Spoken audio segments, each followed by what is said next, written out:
Hi guys, we are back to cemetery hunting today. I found the cemetery that I need. Now I just have to find the families that I'm looking for, and I'm looking for 3 different families, and I've already covered half of the cemetery, and I did that on purpose because half of the cemetery is newer and half of the cemetery is a lot older. So I thought I would cover the newer ones first, just to make sure those weren't the families I was looking for, and just to kind of get the feel of the layout of the cemetery itself. This is one of not necessarily older cemeteries, but they are a lot of deep-rooted families here, and you're gonna see the same surnames and the same families over and over and over and over, no matter where you go, because of how the county was established and how the families expanded and stuff like that. But let me keep looking, and then I'm going to show you guys a beautiful layout of this place, because this church and this cemetery is absolutely beautiful. Really quickly, I want to show you guys this monument. It says Susie Widener, daughter of Adolphus and Martha Hewart, daughters of the American Revolution, descendant of Revolutionary Captain Mathis Beringer, donated her home in Newton as the Widener Hewitt Museum to the Catawba County Historical Association, September 23rd, 1883, August 1st, 1961. Now, why this is important, this last name Widener, pronounced with a V and not a W, that's a relation to my husband's side of the family. There's a very, very odd story about how my husband has family in this part of the state when he had no clue. So I'll get to that some other time. But anytime I see this surname Widener, or it's spelled like 3 different ways. It's spelled like Whitener, or Widener as in W-E-I-D-N-E-R. It's got like 3 or 4 different variations, but it's the same family, because it's the surname's German, and it's got different variations and misspellings and stuff like that. So anytime I see something with Widener, it catches my eye, and I always try to make a mental note of it later, just to kind of show off to my husband and stuff like that. And I'm still searching. It takes a while, because some of these headstones are very deteriorated and make it very hard to read. And I have my phone. I have a list of families that I'm trying to locate. So, but look, okay. Here's where I'm getting tripped up. You have a family plot, then you have a family plot ahead of that one, and it looks as if they used their maiden names and their married names. So you need to be careful with when you're combining your families.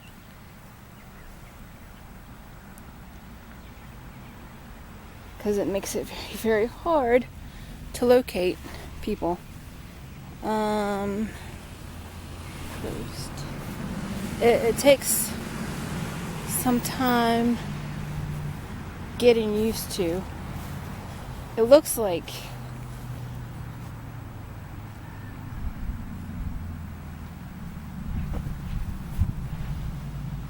ooh.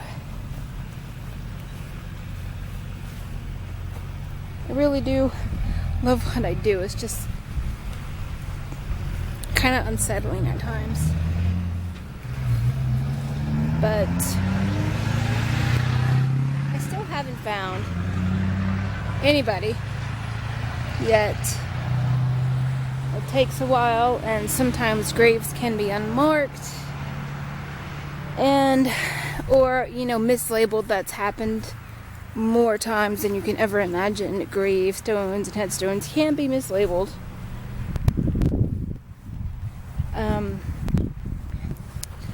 Or just placed with the wrong family. Mistakes happen, you know, even here.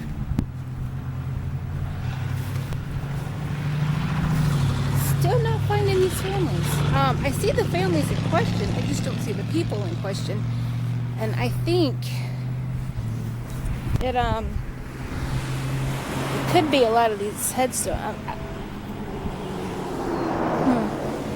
Not sure what that was, but okay.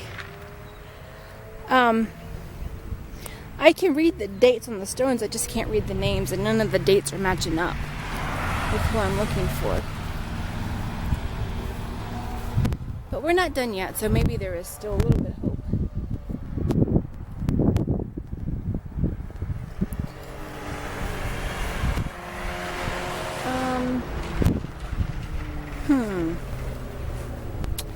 Let me continue, and I'll see you guys in a little bit. A lot of these headstones are actually pretty close to the freaking road. You think they would have drafted the road differently. I mean, look, it's right there. You know? That doesn't make a lot of sense to me.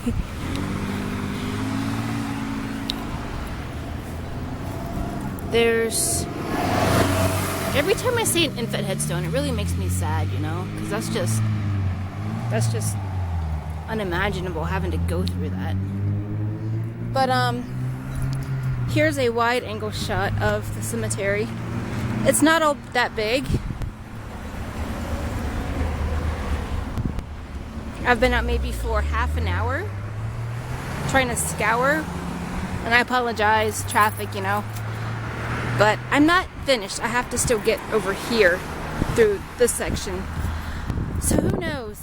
Maybe I can find who I'm looking for. So, absolutely zero luck.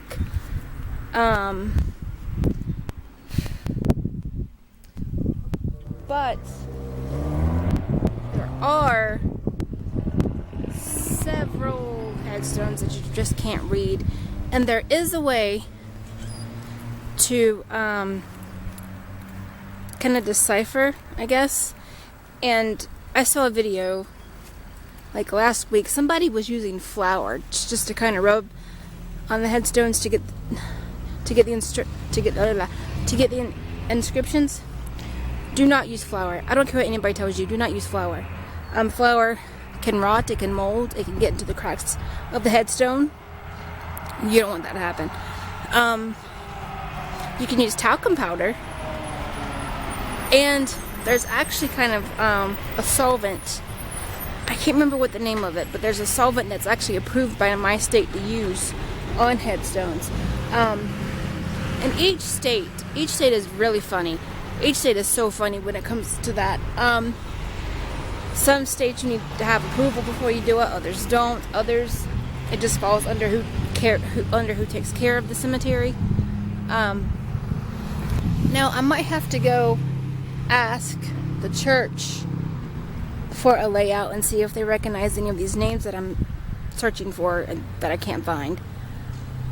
But usually, if the church won't have it, then the city will. The Parks and Recreational Department will have it. So somebody has a record. I just have to track it down. But I'm gonna walk back to my car, and sometimes you just don't find anything. Sometimes you just have zero luck. But I will make a mental note of where the surnames are. That way I can go back and say, hey, look, the family is here. I just can't find this person. Maybe you can help me. But hope you guys enjoyed another walkthrough. And I would like to do these maybe once a week time permitting. So let me get back to my car because I'm parked across the road. And I will see you guys later. Bye.